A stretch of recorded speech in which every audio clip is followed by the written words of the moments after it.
코로나 때문이기도 하고 또 무더위 때문에 또 많은 분들이 지치고 힘들어하는 것 같습니다.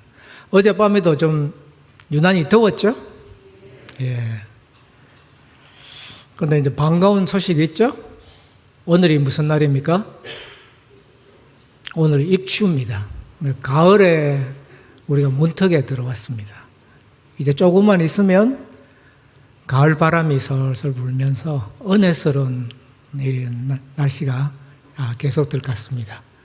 감사하죠? 예, 조금만 더 참으시면 좋은 날씨가 올 것 같습니다. 코로나도 그러고 또 이 무더위로 인해서 이번 주에는 또 휴가를 가는 분들이 많습니다. 뭔가 일상을 내려놓고 좀 쉼을 얻고자 하는데 지금 우리 상황이 참 코로나나 이 무더위로 인해서 지치고 피곤하기 때문에 많은 분들이 쉼이 좀 쉬고 싶다. 뭔가 평안하고 싶다. 쉼이 무엇인가? 평안한 것이 무엇인가? 이것에 대해서 좀 관심이 많습니다. 우리 어떻게 하면 몸과 마음, 우리 영이 푹 쉴 수가 있을까요? 아무런 걱정이나 염려나 두려움 없이 몸이 영원히 푹 쉼을, 안식을 누릴 수 있을까? 이것은 우리 살아가는 모든 사람들이 갈급해하는 질문입니다. 성경을 보면 창세기에 우리 인간이 하나님이 지으실 때 흙으로 사람을 지으시고 그 다음에 생기를 불어넣으셨다 이렇게 되어 있습니다. 인간은 누구나 할 것 없이 하나님이 흙으로 창조한 피조물입니다. 지음을 받은 그런 존재입니다.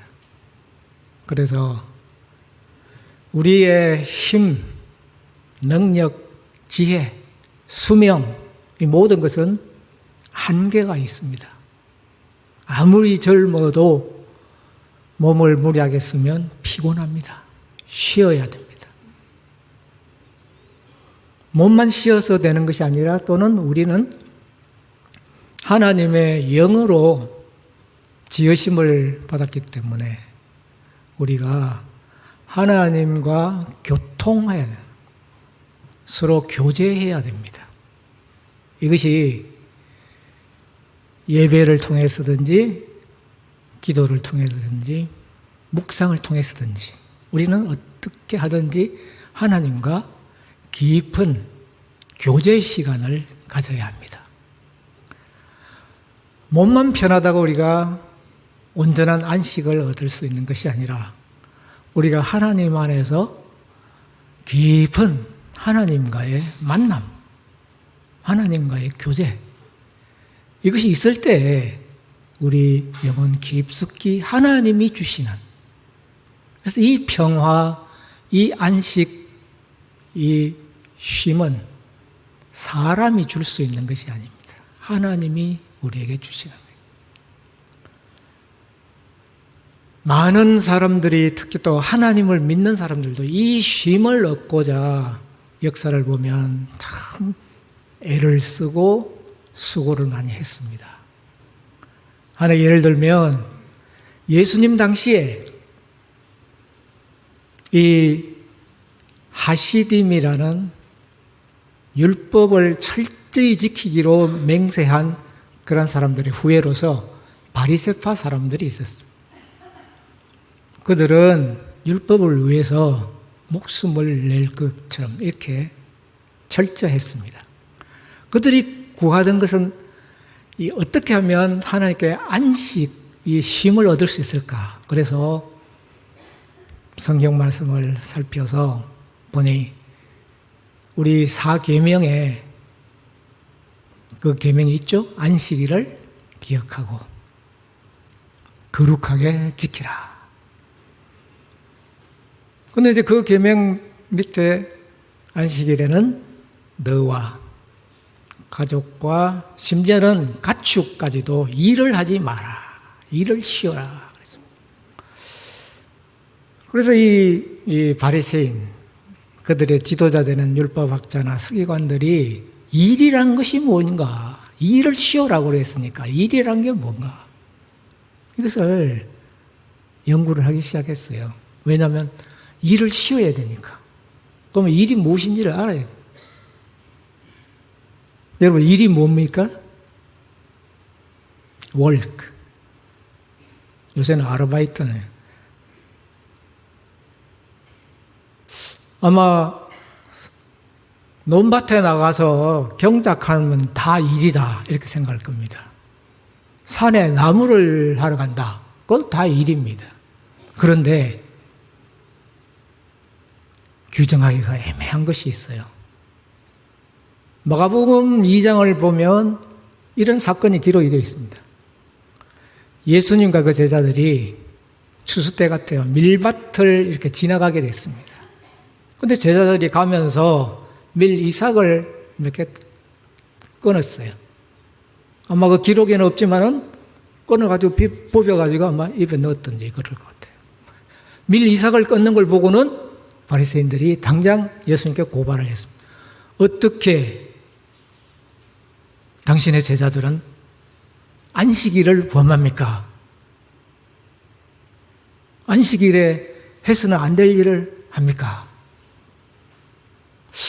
아니, 우리 생각할 때 지나가면서 밀 이삭을 조금 몇 개 뜯어가지고 한 것이 그게 무슨 그렇게 큰 죄가 됩니까? 이것은 유대의 안식일을 규정한 율법학자나 바리새인들이 규정한 그 규정 중에 의하면 이렇게 추수 때 밀 이삭을 따는 것은 추수하는 것과 같다. 그래서 그것은 일이 되고 안식일을 범하는 것이 된다. 그래서 좀 심한 그 바리새인들은 아예 그렇게 이야기했습니다. 추수 때에는 아예 밀밭에 들어가지를 마라. 들어가다가 옷자락에 걸려서 밀 이삭이 떨어지거나 아니면 무릎에 받쳐서 밀 이삭이 떨어지면 그건 뭐가 됩니까? 추수가 되고 안식일을 범하는 것이다. 이해가 좀 되십니까? 그리고 더 가소로운 이런 우리가 보기에는 너무 그런 건데 안식일 날 여자들은 거울을 보지 마라. 거울을 보다가 흰머리가 있는 것을 보고는 그것을 뽑으면 뭐가 돼요? 일이 된다. 일이라는 것이 무엇이냐? 왜냐하면 일을 하지 않아야 안식을 누릴 수 있으니까. 일이란 무엇이냐? 이것을 그렇게 규정을 했어요. 한편으로 생각하면 하나님을 그들도 믿고 사랑하며 열심을 가졌던 사람이 그렇게 안식을 얻기 위해서 그 규정들을 일을 하지 않기 위해서 규정들을 그렇게 열심히 만들었어요. 그 규정이 몇 개나 되는지 아십니까? 그런 규정이 무려 세어보면은, 연구를 해보면은 234개나 된다고 합니다. 놀라는 분이 아무도 없네요.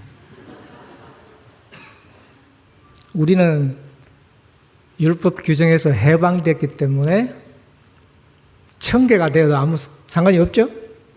네. 그런데 그 시대 바리새인들과 유대인들에게는 심각한 문제였습니다. 병을 치유하는 것도 안식일을 범하는 것이고, 예수님이 손이 마른 사람을 치유하거나 38년 된 병자를 치유해서 그들이 얼마나 공격을 많이 했습니까? 이렇게 보면 그들 바리새인이나 그 유대인들도 어떻게 하면 하나님의 안식을 구할 수 있을까? 그 간절함이 있었어요. 우리가 그런 기사를 읽어보면 참 한편으로는 그들이 안타까운 마음이 있습니다. 하나님을 사랑하면서 하나님을 그렇게 열심히 찾아서 안식을 구하고자 그렇게 애를 썼는데 결과적으로 그들은 하나님의 안식을 누리지를 못했습니다. 그 규정을 지키지 않는 사람들을 볼 때는 속에서 분노와 시기와 갈등이 일어나고 그 잔잔한 규정들을 하나하나 다 지켜나가면 얼마나 수고가 많겠습니까?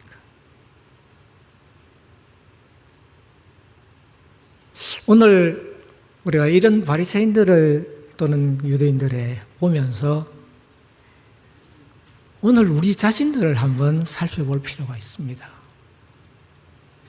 우리도 예수님을 믿으면서 복을 받고 안식을, 평안을 누리고자 합니다.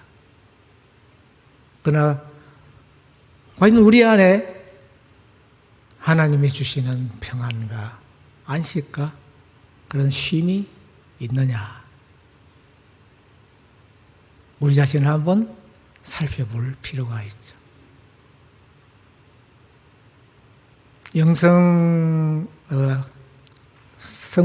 신앙 성숙을 전공하는 사람들은 그런 이야기합니다. 우리가 자신을 살피는 그것을 성찰이라고 합니다. 성찰. 내면을 성찰한다. 그런데 성찰하면 보통 자신을 살피자 하면 보통 우리는 내 속에 잘못한 게 없는가, 죄 지은 것이 없는가, 무슨 이렇게 이제 우리 자신을 살피는데 이것은 기초적으로 처음에 양심 성찰이라 이렇게 불러요. 양심 성찰, 윤리적인 성찰. 그런데 좀 더 신앙을 살피는 사람들은 내 신앙의 현 주소가 어딘가. 다시 말하면 내 신앙이 지금 어디에 와 있는가. 이것을 살피는 것을 우리는 인식 성찰이라는 거예요. 자기 신앙의 현 주소가 어딘가. 왜 이것을 우리가 중요시하느냐? 바리새인들이 나름대로 하나님의 율법에 열심을 가지고 나름대로 하나님을 찾아서 쉼을 얻고자 했지만 그런데 아이러니컬하게도 그들은 그런 열심과 그런 마음을 가졌음에도 쉼을 얻지를 못했다는 겁니다.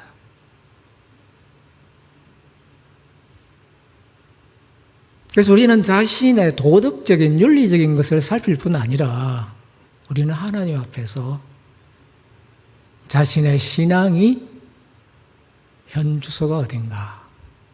다시 말하면 바리새인들은 하나님의 뜻을 행한다고 하면서 결국 그들이 행한 것은 자신의 뜻을 하나님의 뜻으로 오해한 것입니다. 잘못한 것입니다. 유대인과 이스라엘 사람들의 이러한 과거는 오늘 신앙생활하는 우리와도 무관한 것은 아닙니다. 우리도 신앙생활이 습관화되고 오래되면 하나님의 뜻과 자기의 뜻을 혼돈합니다. 하나님의 뜻을 한다고 하면서 자신의 뜻을 세워나가는. 그래서 우리는 자기 자신을 하나님의 말씀 앞에서 이렇게 신앙의 정체성을 살펴야 할 때가 많다. 하나님과 교통하면서 우리가 원하는 안식과 쉼과 기쁨과 복을 누리기 위해서 내 신앙이 과연 하나님의 뜻에 합당한가? 이것을 우리는 종종 체크할 필요가 있습니다. 무작정 습관적으로 하는 신앙생활은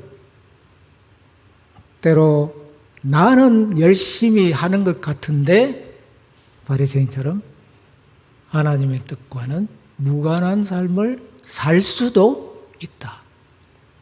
그래서 예수께서 그들을 보시면서 우리들에게 초청을 하신 겁니다. 내게로 와라. 내게로 와라. 내가 너희를 쉬게 하리라. 예수님의 초청은 우리에게 참된 안식, 참된 쉼, 평안. 이 세상이 알 수도 없고 줄 수도 없고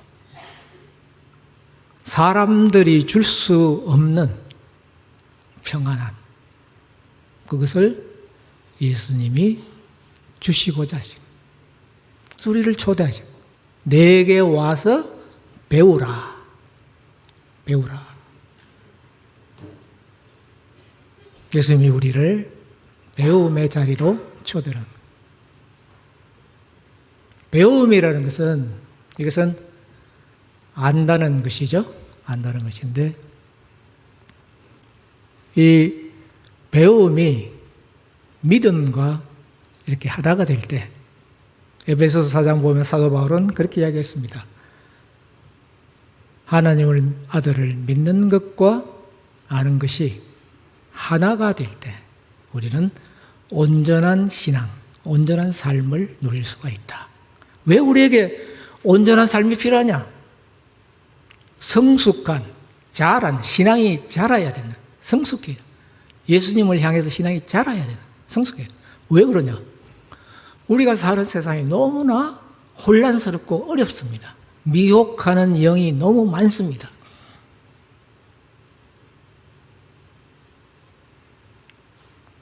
그래서 디모데에게 배우고 확신하는 일에 가라.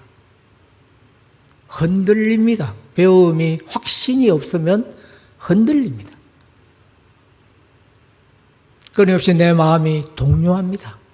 의심의 구름이 몰려오고 낙심하고 두려워하고 피곤하고 지치고 시기하고 질투하고 마음속에 평안이 없다. 그래서 예수님은 우리에게 내게 와서 배우라 그랬습니다. 배우고 성숙하고 성장하고 자라야 돼.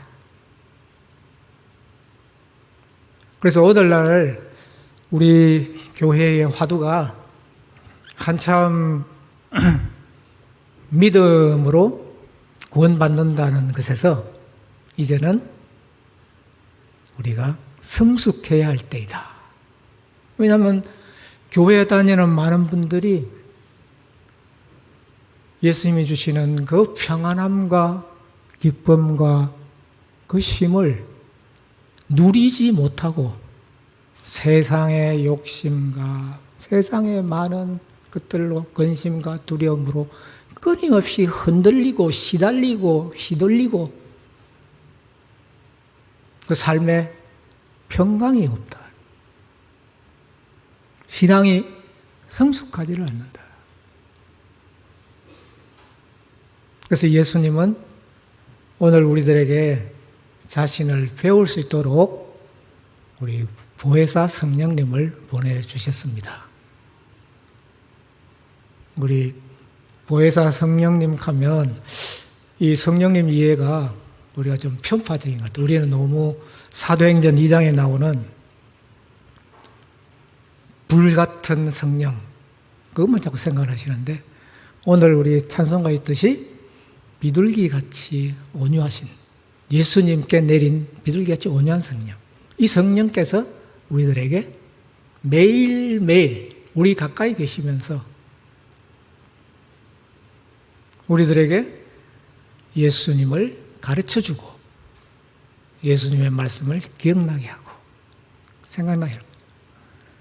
우리 그 말씀 한번 읽어볼까요? 요한복음 14장 26절 같이 한번 읽어볼까요? 시작.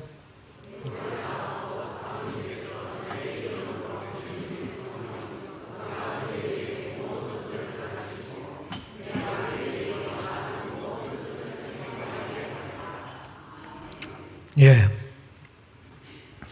보혜사 성령님은 열광 중에서 막 환희하고 환상을 보고 이런 사역도 있지만 오늘 우리에게 더 중요한 사역은 우리 속에 계시면서 우리와 함께 계시면서 말씀을 통해서 예수님을 생각하게 하시고 예수님을 증언하시고 우리 삶에 예수님의 뜻을 실현하시려는 분이다.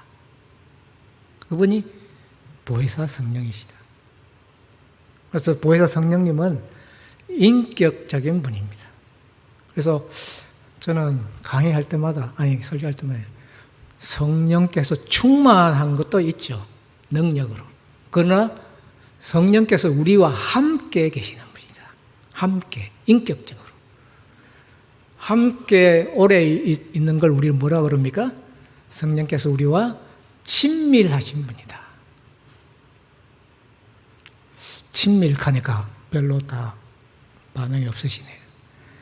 성령께서는 우리와 함께 계시면서 예수님을 증언하고 가르치시고 그리고 우리의 삶을, 인격을 변화시키시는 분입니다. 성령님은. 그래서 가끔 가다가 절기에, 오순절 절기에 한번 만나는 분이 아니라 우리 삶 속에서 매일 동행해야 하시는 분이다. 일상적인 삶 속에서. 그리고 예수님을 가르쳐 주시고 우리를 성숙하게 하신다. 우리 모두가 원하는 것은 성장, 자라고 성숙하는 거예요.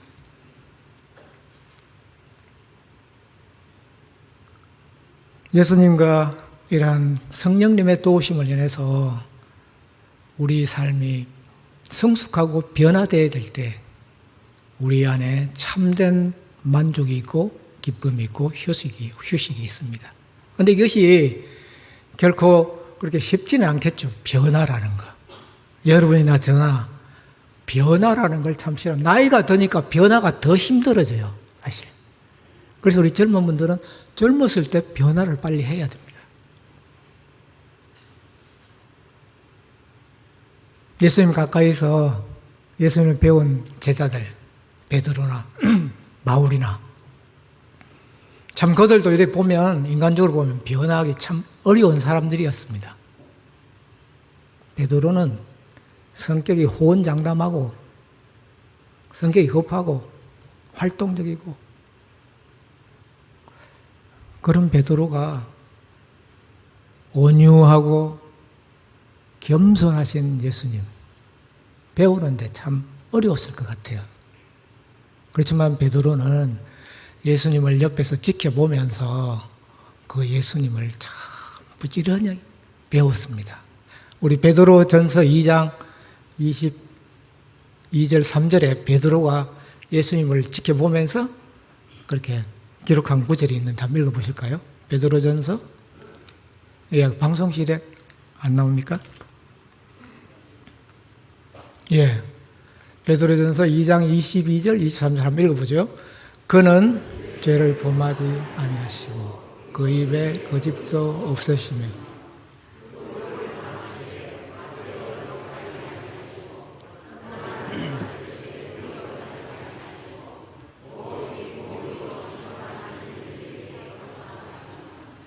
예. 베드로는 인간적으로 자신의 성품은 급합니다. 근데 예수님을 옆에서 모시고 보니까 욕을 당하시는데도 맞대로 욕을 또 안 하시고 고난을 받으시는데 위협하지도 않고 오직 공의로 심판하신 이에게 부탁하셨다. 자기 같으면 맞대어 놓고 그냥 싸우고 위협하고 이럴 것 같은데 예수님을 옆에서 가만히 지켜본 베드로는 예수님의 성품을 보니까 도저히 자기가 이해할 수 없는 그때는. 그러나 그가 부활하신 주님을 만나고 성령님을 만나가지고 나중에 깨달아서 알게 된 것은 예수님은 그 성품이 우리 인간과 다르구나. 신적인 성품이구나. 신적 성품. 베드로후서 1장에 보면은 베드로가 그렇게 해요. 우리도 좀 예수님처럼 한번 닮아가자. 신적인 그런 성품을 좀 가져보자. 욕을 해도 맞대어 욕하지 않고 무고히 고난을 당해도 하나님을 믿고 참고 이러면서 예수님께서 그 십자가의 고난까지, 저는 항상 은혜 받는 것 중에 하나, 십자가 상에서 예수께서 그 고통스러운 십자가 상에서 자신을 모욕하고 형을 처하는 사람들을 보면서 아버지여 저들을 용서하여 주시옵소서. 저들은 자기들이 하는 일을 알지 못함이니이다. 저는 그 구절에 항상 감동을 많이 받아요. 어떻게 그 고통스러운 십자가상에서 용서를 기도하셨을까? 우리가 평온하고 일상적일 때는 온유하게 보이기도 하고 겸손해 보이기도 합니다. 그러나 정작 우리에게 어려울 때는 환난과 고난 중에 우리가 온유하고 겸손하기가 참 쉽지가 않습니다. 예수님은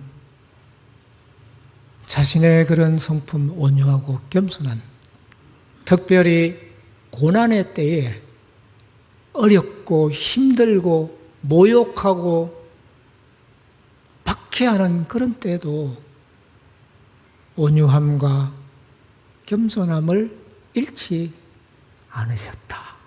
이것이 베드로나 바울이나 따르는 자들에게 너무나 놀라운 성품, 경험이었습니다.